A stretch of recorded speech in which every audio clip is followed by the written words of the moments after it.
Light எரியல மச்சான். Light சுவிட்சு போட்டேன்டா, எரிய மாட்டேங்குதுடா. ஏன் லைட் எரியல? சுவிட்ச் எங்கடா? இதோ இங்க இருக்க மச்சான். அட லூசு பயலே. சரி வெளியே போ. ஆமா என்னது இது? இது தெரியாதா? ஹேர் ட்ரையர் மச்சான். டோர் ஏன்டா திறக்கல? அதை இப்படி திறக்கணும் மச்சான்.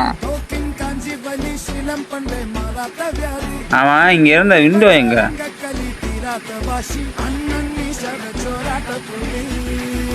அட நாசமா போனவனே. ஆமா இது என்னதுடா? பாத்திரம் கழுவுற மிஷின் மச்சான். இதுல எப்படிடா கழுவ? இதோ இப்படிதான் மச்சான். நீ எல்லாம் நல்லாவே இருக்க மாட்டடா.